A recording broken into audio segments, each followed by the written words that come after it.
Banyak orang percaya pikirannya belum nyampe memikirkan perkara yang di atas, betul nggak? Masih memikirkan perkara-perkara yang di bumi, yang duniawi.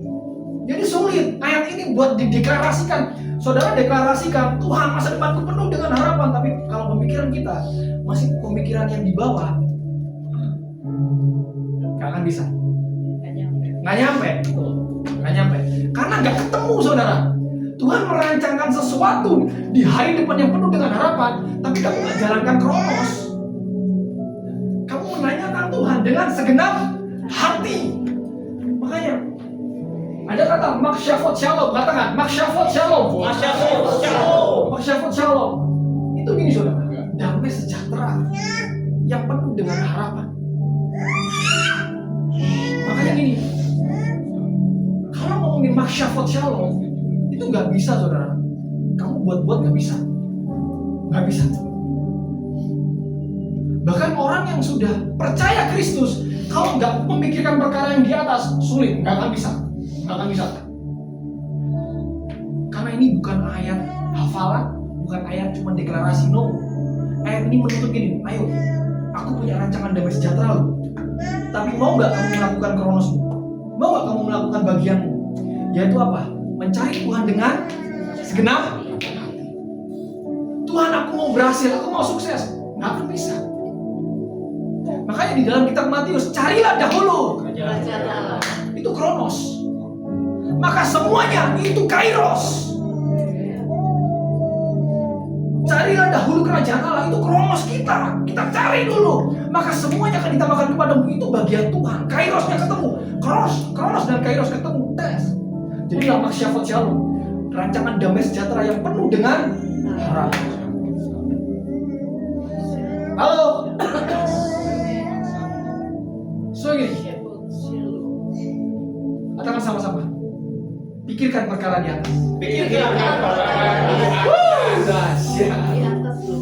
Next nih. Wah, dahsyat dulu. Yohanes 8 ayat 5 sampai 11. Kita mungkin bisa membaca bergantian ya, saudara. Ayat yang kelima, Musa dalam hukum Taurat memerintahkan kita untuk melempari perempuan-perempuan yang demikian. Apakah pendapatmu tentang hal itu? 6. Mereka mengatakan hal itu untuk mencobai dia supaya mereka memperoleh sesuatu untuk menyalahkannya. Tetapi Yesus menghukum menulis dengan jarinya di tanah. Dan ketika mereka terus-menerus bertanya kepadanya, ia pun bangkit berdiri lalu berkata kepada mereka, barang siapa di antara kamu tidak berdosa, hendaklah ia yang pertama melemparkan batu kepada perempuan itu. 8. Lalu ia pulang dan menulis di tanah. Tetapi setelah mereka mendengar perkataan itu, pergilah mereka seorang demi seorang, mulai dari yang tertua. Akhirnya tinggallah Yesus seorang diri dengan perempuan itu yang tetap di tempatnya. 10. Lalu Yesus bangkit berdiri dan berkata padanya, hai perempuan, di manakah mereka? Tidak adakah seorang yang menghukum engkau? 2, 3. Jawabnya, tidak ada Tuhan. Lalu kata Yesus, aku pun tidak menghukum engkau. Pergilah dan jangan berbuat dosa lagi. Mulai dari sana. Saudara tahu, that's God's timeline. Ini timeline-nya Tuhan. Ya.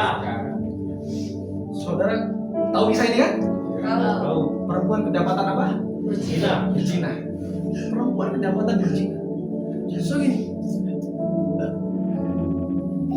saat perempuan itu kedapatan berzina, imam-imam datang, betul ya? Ya. Untuk mencobai Yesus, bukan untuk apa-apa. Motivasinya udah salah di sini nih, untuk mencobai Yesus. Tapi Yesus ini, dia menuliskan di tanah, betul ya? Ya. Menuliskan di tanah.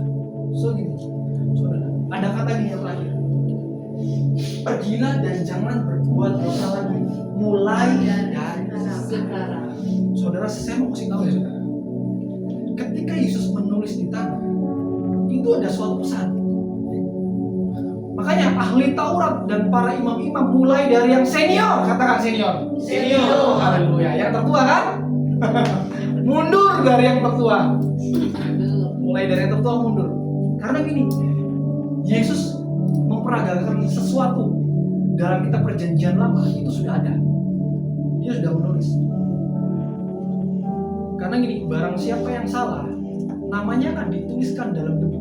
Ya. Next.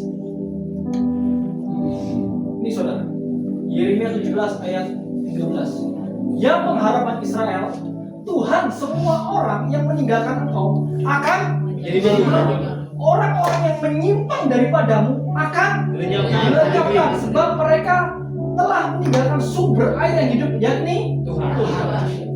Saudara tahu nggak? Dalam bahasa aslinya adalah written down in Haaretz, itu menulis di tanah. Makanya ketika Yeshua tulis di tanah, para imam-imam tahu ini yang ditulis di dalam kitab para nabi. Dia nggak tulis asal, dia tulis semua nama-nama. Yang ditulis bukan namanya orang yang berzina doang. Karena gini saudara, Roma sudah bilang, semua orang telah berdosa, telah kehilangan kemuliaan. Makanya yang ditulis adalah bukan nama perempuan itu doang, semua para imam-imam ditulis. Karena gini loh, kamu siapa? Kok menguji aku supaya untuk menghakimi orang ini? Betul? Ya. Makanya di dalam kitab Yeremia, Yesus tulis. Ketika Yesus membungkuk dan menulis, para imam-imam yang ahli Taurat itu, ahli kitab, dia bilang gini, oh my God, nggak bisa. Nggak bisa. Karena gini, dia tahu bahwa dia sedang menggenapi kitab Yeremia. Dia menulis di tanah orang-orang yang berdosa, dituliskan namamu. So ini, nggak ada yang boleh menghakimi. Semua orang telah berdosa dan telah kehilangan kemuliaan Tuhan. Betul? Nggak boleh berdosa. Back. So ini, ada God's timeline. Ketika wanita itu berjumpa dengan Tuhan Yesus, ada pengampunan nggak? Ada kan? Tapi ada ayat terakhir ini, jangan berbuat dosa lagi mulai dari sekarang. So ini, kasih karunia ada waktunya. Ya. Kamu diampuni, tapi setelah kamu diampuni, hukum berlaku. Ya. Hukum berlaku.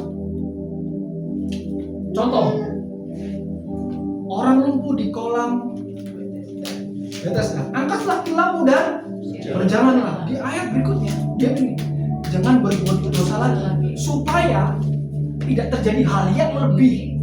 Waduh. So ini pengampunan grace ada, tapi hukum tetap jalan. Ya.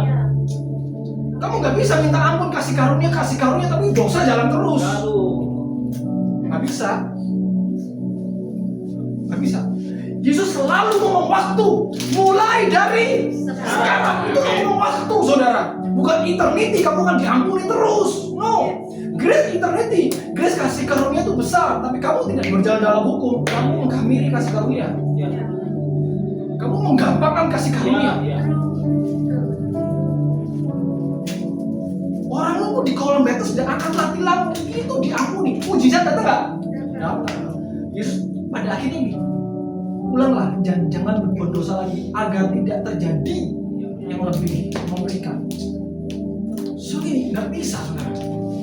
Ada waktu, katakan ada waktu. Ada waktu. Ada waktu. Masalahnya di sini, saudara. Banyak orang percaya, mindsetnya cuma gini. Aku percaya Tuhan Yesus, aku selamat. Oh, di sini saya mau bilang ini, belum tentu kamu selamat. Ya. Nggak bisa. Ya. Dia menebus kamu supaya kamu selamat, itu Ya. memang betul. Ya. Tapi setelah kamu dikampuni, kasih karunia turun atas kamu, hukum mulai berjalan. Ya. Mulai dari Sekarang. halo. Waduh. Ring. So that's grace. That's God timeline. Ada waktu. Contoh sederhana.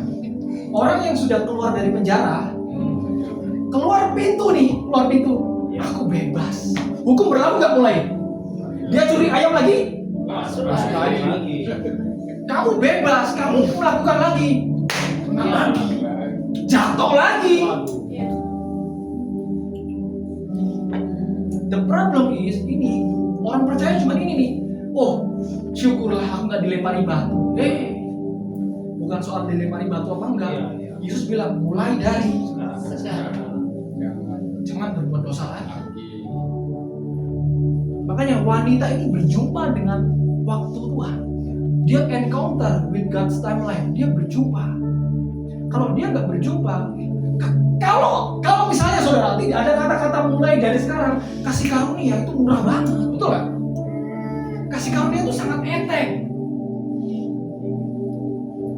Makanya wanita ini menyadari bahwa ada waktu Tuhan.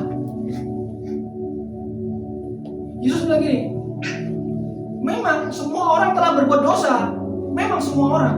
Dia tulis di tanah. Dia menggenapi apa yang tertulis di kitab Yeremia, betul gak? Ya. Dia menulis di tanah. Seret. Dia menulis nama-nama semua nih. Para imam, pendeta-pendeta, siapa lagi? Orang yang berzina, ditulis semua namanya. Karena Roma bilang semua orang telah berdosa dan kehilangan. So ini jangan ada yang menghakimi. Tapi itu bukan buat ini, saudara. Jangan buat tameng.